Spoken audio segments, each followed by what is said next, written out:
కేంద్రంలోని బీజేపీ ప్రభుత్వం తీసుకొచ్చిన విద్యుత్ సవరణ చట్టం 2022ను తక్షణమే రద్దు చేయాలని, రాష్ట్రంలో స్మార్ట్ మీటర్లు పెట్టే ప్రతిపాదనని చంద్రబాబు ప్రభుత్వం విరమించుకోవాలని, విద్యుత్తును ప్రైవేట్ పరం చేసే చర్యలు ఆపాలని వామపక్ష పార్టీల నాయకులు డిమాండ్ చేశారు.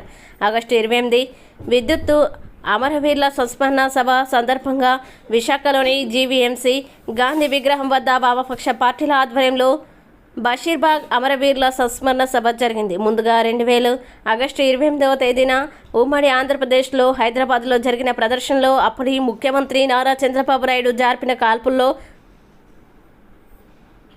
మృతి చెందిన బాలస్వామి, రామకృష్ణ, విష్ణువర్ధన్ చిత్రపటానికి పూలమాలలు వేసి ఘనంగా నివాళులర్పించారు.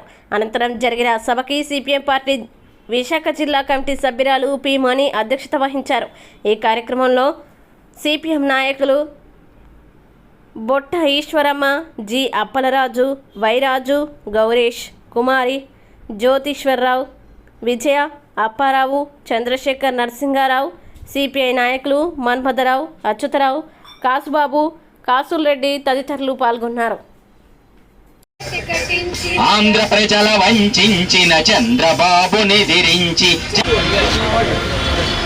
జోహార్ విద్యుత్ అమరవీరులకు, జోహార్ విద్యుత్ అమరవీరులకు.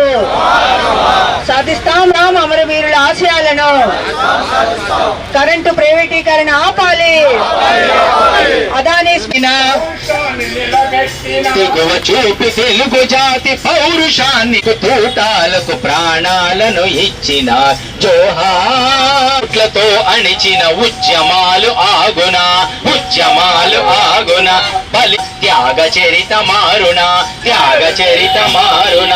ఫాసిస్టు పాలకుల ఆగడాలు చల్లబోవు, ఫాసిస్టు పాలకుల వేల కామ్రేడ్స్ ఉద్భవించి తీరుతా, వేల వేల కామ్రేడ్స్ ఉద్భవించి తీరుతారు. అమర వీరులకు సాధిద్దాం అమరవీరుల ఆశయాలను. అమరవీరులకు సాధిస్తాం అమరవీరుల ఆశయాలను. సాధిస్తాం అమరవీరుల ఆశయాలను. అమరవీరుల సంతాపం తెలియజేస్తూ 1 నిమిషం మౌనం పాటించవలసింది. విద్యుత్ సంస్కరణ చట్టాన్ని రద్దు చేయాలని, ఏదైతే 2020 విద్యుత్ సవరణ చట్టం ఏదైతుందో దాన్ని రద్దు చేయాలని కోరుతూ వామపక్ష పార్టీల ఆధ్వర్యంలో ఇప్పటికే పెద్ద ఎత్తున ఆందోళన జరుగుతుంది. ఈరోజు విద్యుత్ అమరవీరుల సంస్మరణ దినం. గత 2020 సంవత్సరంలో నేటికి 24 సంవత్సరాల క్రితం విద్యుత్ సంస్కరణలకు వ్యతిరేకంగా చంద్రబాబు నాయుడు తీసుకొచ్చిన ప్రైవేటీకరణ విధానాలను వ్యతిరేకిస్తూ పెద్ద ఎత్తున హైదరాబాద్లో నిరసన కార్యక్రమం జరిగింది.